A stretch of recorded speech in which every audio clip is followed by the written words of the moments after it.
Hello and welcome to a very special midweek episode from Prose. Of course, today is good old St. Valentine's Day. It is a holiday that is quite divisive. Some love it, some hate it. But for the sake of celebration, I have arranged some poems for all of you. So please sit back, relax, and enjoy the Prose Valentines special. Our first poem today comes from Christopher Marlowe. It is called The Passionate Shepherd to His Love. Come live with me and be my love, and we will all the pleasures prove that valleys, groves, hills, and fields, woods, or steepy mountain yields. And we will sit upon the rocks, seeing the shepherds feed their flocks by shallow rivers, to whose falls melodious birds sing madrigals. And I will make thee beds of roses, and 1,000 fragrant posies, a cap of flowers, and a kirtle embroidered all with leaves of myrtle, a gown made of the finest wool, which from our pretty lambs we pull, fair lined slippers for the cold with buckles of the purest gold, a belt of straw and ivy buds with coral clasps and amber studs, and if these pleasures may thee move, come live with me and be my love. The shepherds' swains shall dance and sing for thy delight each May morning. If these delights thy mind may move, then live with me and be my love. Our next two poems come from the bard himself, Mr. William Shakespeare. First is Sonnet 18, the very famous Shall I Compare Thee to a Summer's Day.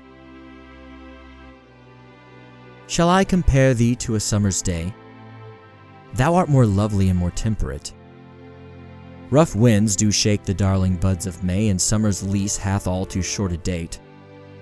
Sometimes too hot the eye of heaven shines, and often is his gold complexion dimmed, and every fair from fair sometime declines by chance or nature's challenging course untrimmed. But thy eternal summer shall not fade, nor lose possession of that fair thou owest. Nor shall death brag, thou wanderest in his shade, when in eternal lines to time thou growest. So long as men can breathe or eyes can see, so long lives this, and this gives life to thee. And our second Shakespearean poem, the far more realistic Sonnet 130. My mistress's eyes are nothing like the sun. My mistress's eyes are nothing like the sun. Coral is far more red than her lips red. If snow be white, why then her breasts are dun. If hairs be wires, black hairs grow on her head. I have seen roses damasked, red and white, but no such roses see I in her cheeks. And in some perfumes is there more delight than in the breath that from my mistress reeks. I love to hear her speak, yet, well, I know that music hath a far more pleasing sound. I grant I never saw a goddess go. My mistress, when she walks, treads on the ground. And yet, by heaven, I think my love as rare as any she belied with false compare.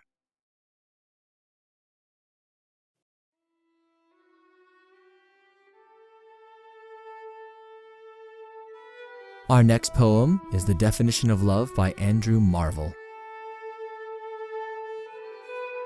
My love is of a birth as rare as 'tis for objects strange and high. It was begotten by despair upon impossibility. Magnanimous despair alone could show me so divine a thing, where feeble hope could ne'er have flown but vainly flapped its tinsel wing.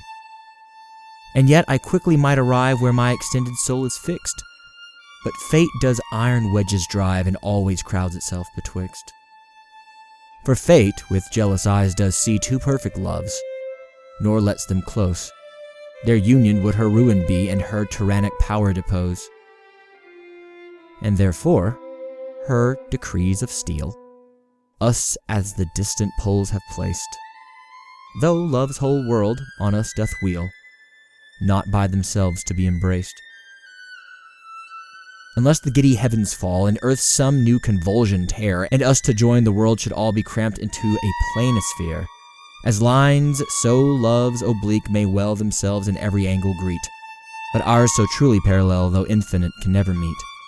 Therefore, the love which us doth bind, but fate so enviously debars, is the conjunction of the mind, and opposition of the stars.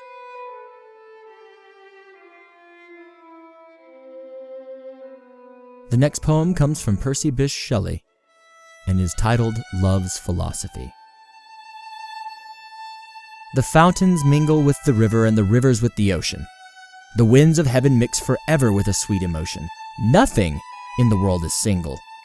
All things by a law divine in one another's being mingle. Why not I with thine?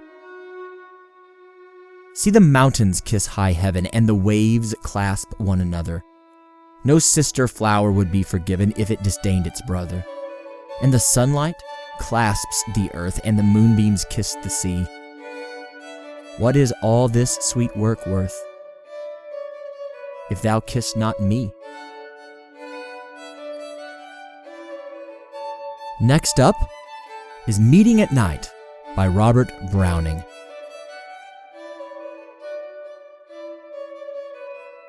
The gray sea and the long black land, and the yellow half-moon large and low, and the startled little waves that leap in fiery ringlets from their sleep, as I gain the cove with pushing prow and quench its speed in the slushy sand.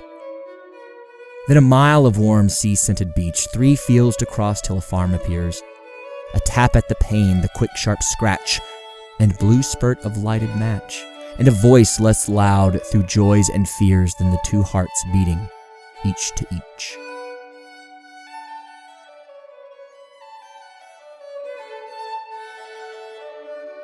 And to finish our Valentine's Day special, I have 3 original poems to share with you today. The first, a villanelle entitled Because You've Cut Our Lives Together Short. Because you've cut our lives together short, the girl I know forever will remain. Your face beyond time's power to distort. So long as eyes can see, I can report the years will pass and life will be inane because you've cut our lives together short. So long as men can breathe, I will consort that though the seasons change, they do in vain. Your face beyond time's power to distort. Our eternal summer shall not contort or fray from wear of days destroyed by rain because you've cut our lives together short. But with no rain, the world lacks its support. Your face won't scorch or crack in awful pain. Your face beyond time's power to distort. And auburn hair won't gray. My mind the sort that knows autumn stays, but not my disdain, because you've cut our lives together short. Your face beyond time's power to distort. The next original poem is entitled Asclepius. Wrathful Zeus hurled the thunderbolt after hearing that a mere man dared to bring forth the spark of life and raise the dead. Such actions are only befitting a god, though the people adored the false deity, despite his punishment. Why must the healer suffer punishment? His idea is a potent thunderbolt pealing through a Stygian darkness of the false beliefs of the rocky isles, and every brutish man were cut short by this vengeful god, leaving a chthonic hero dead. And just for raising the dead. Thunderbolts and crosses, punishment, heaped on punishment, doled out by a threatened god, fearful of what one mortal man's thunderbolt might incite in his fellow man. Each god's fiery judgment rings false. Spiteful Hades, enraged Satan, scream false testimony, desiring more dead. Apollo and Michael lash out and defend man, each lesser god hoping to escape punishment while expecting a thunderbolt to rain down from an angry god, though each would be a loving god in his own right. Aside from false speech, there is no damning evidence, no thunderbolt to justify these men joining the silent dead. And do they receive equal punishment, all these tied to the fate of man? One becomes the savior of man. One serves a king but remains a god. One sits at God's right hand. One is struck down as for punishment. One is struck down as punishment. The man with the serpent staff is subjected to false logic, forced to join the same dead he strove to revive, a mortal thunderbolt. The mortal savior of man, brought low by a thunderbolt, only honored among the stars by a God who loves the dead and dealing punishment, never admitting his nature is false.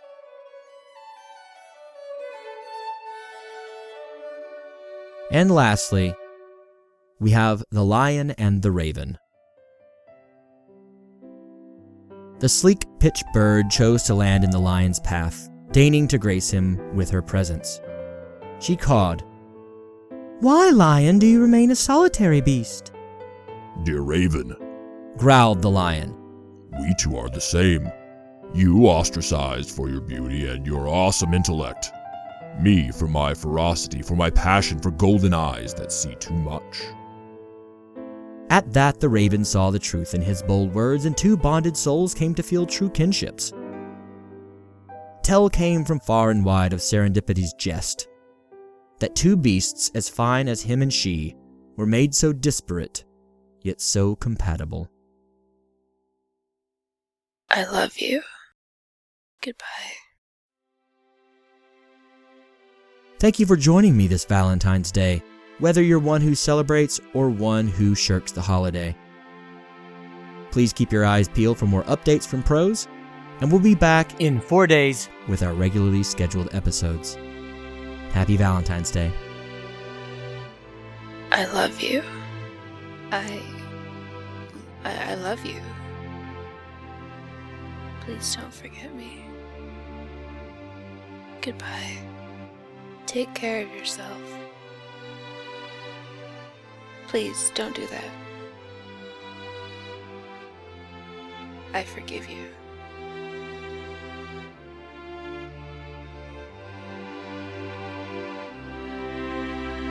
I love you.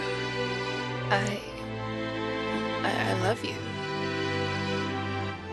Please don't forget me. Goodbye. Take care of yourself. Please don't do that. I love you. I forgive you. I love you. I love you. I love you. I love you. I love you. I love you. Please don't forget. Goodbye. I love you. Take care of yourself. Goodbye. I love you. Take care of yourself. Please don't do that. Take care of yourself. I love. Please don't do that.